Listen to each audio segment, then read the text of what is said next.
राजा धर्मपाळा बरं मी सांगितलं त्याप्रमाणे लाल बगीच्यामध्ये समाधी घ्यावं हा. जर नाही घेतली हा तर माझ्या दिलेला भाग त्या कैलास ढोणामध्ये वापर गुरुजनाजी नाही बाबा ग समाधी घेत लाल बगीचाला दिलेला बापा वाढ पाढ वापेच बापा ग कैलासाला म्हणावं गुरुजी होय ना हे लक्षात घ्यावं हा सकाळी उठून त्या मैनावतीकडे जावं ते आपल्या नाही का हा तुळशी मंडळा पूजा करणार आणि रक्षा सेवन करेल बरं ठीक असतो राजा धर्मपाळा हा हे बघा बरं आज त्या खंडविलामध्ये हा. तुमच्या धर्मावती देशाचे लोक तुमच्या दर्शनाला येत आहेत हो हा. हे बघा बरं ठीक असो निघा बापा लक्ष फुगवता आणि जागा राजा धर्मपाळा हो देवदेव केला झाला गुरुजी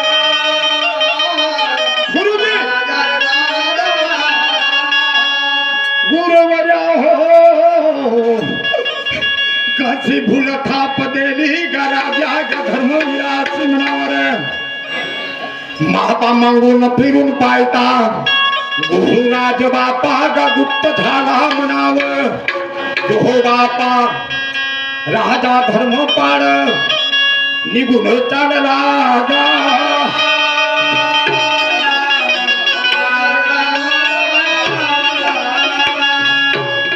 त्याचप्रमाणे श्रीमान्य प्रमोदजी काटेखाय यांच्याकडून 50 रुपये तसेच हर्षदीप बिलवणे यांच्याकडून 50 रुपये आणि महेशजी बिलवणे यांच्याकडून 21 रुपयाचे प्राइज मिळाले. धन्यवाद लाख लाख शुक्रिया. हा तसेच ढेकलजी तलमले मुक्कामची चाड यांच्याकडून 21 रुपयाचं प्राइज मिळालं. माझ्याकडून माझ्या पार्टीकडून लाख लाख शुक्रिया. तसेच मारुतीजी आकरे मुक्काम मालची यांच्याकडून सुद्धा माझ्या मंडळाला 20 रुपयाचं सप्लिमेंट मिळालं. लाख लाख शुक्रिया. हा हा हा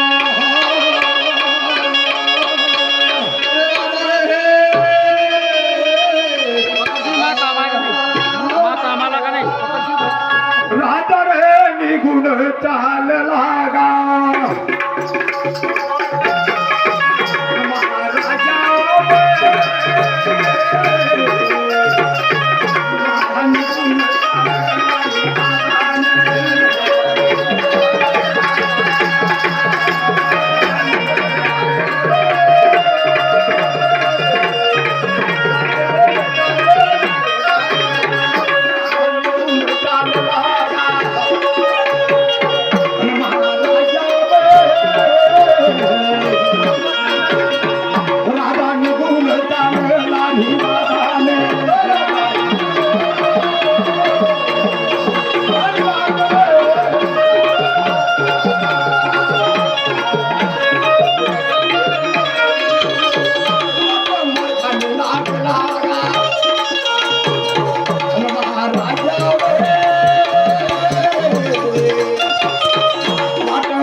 जो बापा राजा धर्मपाळ म्हणावं ज्या बापाच हित माझ दिवस उन्हाळा ज्या गोट्याची फुट लाई गा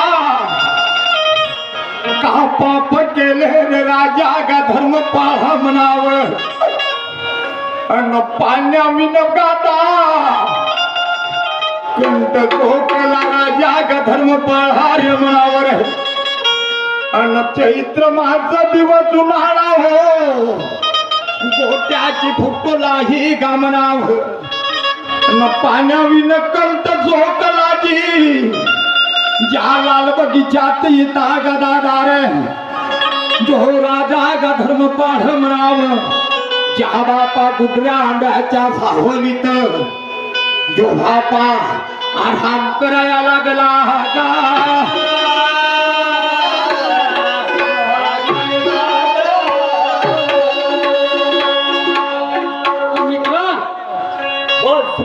लई दिवस झाले आपण त्या लाल बगीचा प्रती निघून गेलो नाही वर्षाचा दादा झाला जबाला बरं आपले बाबूसाहेब कुठे गेले रे? ते 12 वर्षाच्या तपाला गेले आज पुत्राच्या दादासाठी त्या भोया संगराच्या तपाला निघून गेले बरं आपल्या बगीचा हिरवा आहे की वाढला सुटून काय झाला आपण डोळ्याने बघणार म्हणतो आपण निघून गेलो पाहिजे या बापा कोण्यातून जो बागवान म्हणावं बागा सुपाई अरे निघून जा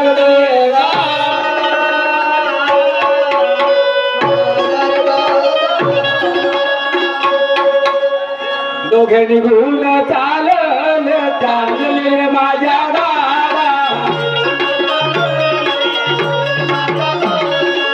निघून चालले माझ्या दारा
आपण जेव्हा आलो होतो या लाल बगीचा प्रती जेव्हा आपले फळाची हिरवेगार झाड होते बगीच्यामध्ये आलो तेव्हा आपलं फळ बघितलं. फळाच्या मोसंब्या संत्रे केळं जांब पूर्ण झाडाला फैरून गेले होते होय ना?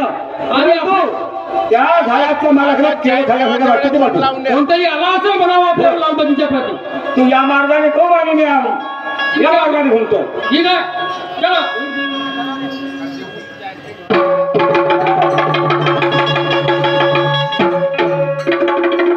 बापरे मित्रा हा या झाडाखाली कोणता तरी मनुष्य आहे मग गाड्या मिच्या वळवून याने पूर्ण ते आपल्या झाडाचे फळं खाल्ले होते याचा काय माल फुकटाचा आहे का रे? याचं याने आता उदरपट्टी केलं पाहिजे आपण अरे काय विचार न करू हो. मग होईल त्याचा विचार याच्या झडकी दे पहिले थोड्याशी पहिले त्याचा विचार घ्यावा लागेल ना पहिला प्रत्येक मग विचार विचार घ्यावा लागेल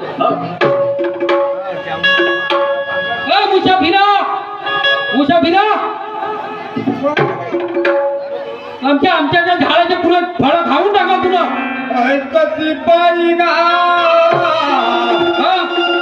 खाल्ले का तुझ्या जांबाचे जांभ म्हणावर कोणी खाल्ले तुझे नाही खाल्ले मोसुंबीच्या मोसुंबी का कोण आले तिथे जनावर आले का खाले नाही खाल्ले बापा गा संतर म्हणावर तुम्ही नव्हते हा एवढा पकून गेला डारत बसलो गा अरे त्या बापा गा गुडल्या आंब्याची म्हणावं शिपाई दादारे कुठून आला कळाला त्यांच्या लाल बगीच्या प्रती आपलं नाव गावचं खुला सांगा बरं हात हात बापा दाढी म्हणावं हा नका बोटाच्या गावरल्या चुंबरी हा काय ह्या याची बेकाया गधाली गराजा धर्मपाळाची म्हणावं हे, धर्मपाल राजा नाही म्हणतो. ओळखले शिपाई मला दादा आमचा राजा 12 वर्षाच्या बाळाने तपाला गेलाय. नाही कोणता गाठोर गाडा कुमनाव शिपाई रे तू मोठा पिढाय आमच्या झाडाचं पुरं फळ खाऊन टाकला.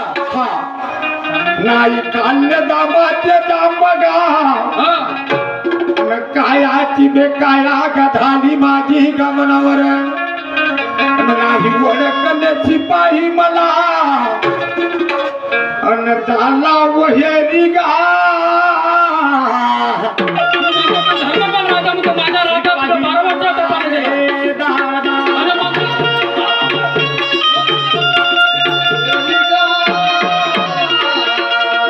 झाडाचं फळ खाऊन टाकला. मग तो राजा म्हणतो माझा राजा 12 वर्षाचा तपाला गेला.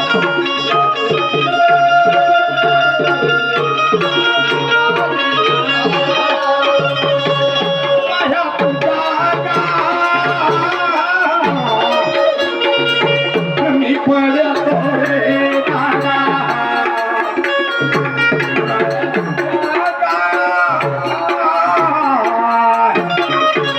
मी पडतो रे दादा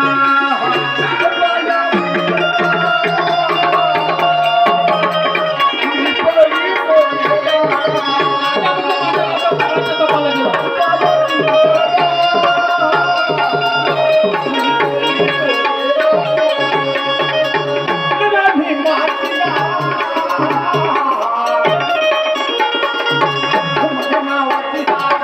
तर माझ्या राजाची राणी असं तुझी कशी? राणी माझा मनावरती रे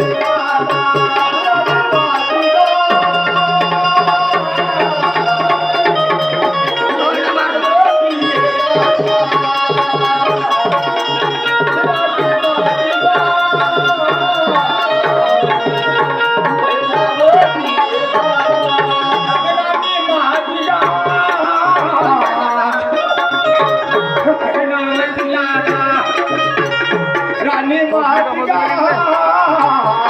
मनावरती रे दादा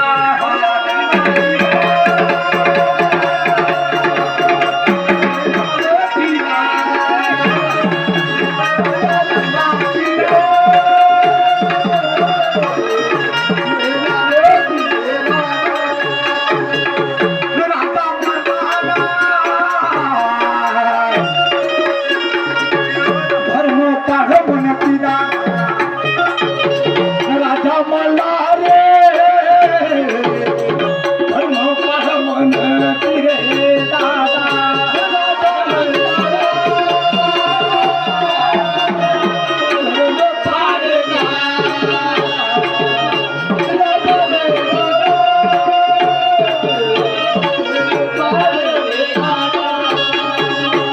धर्म पाडला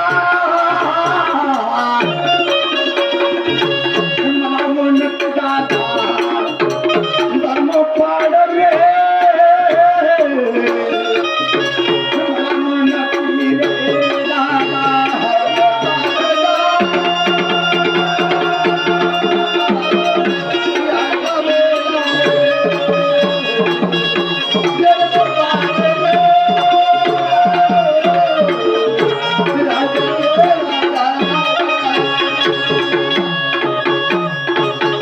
मालक साहेब एवढ्याला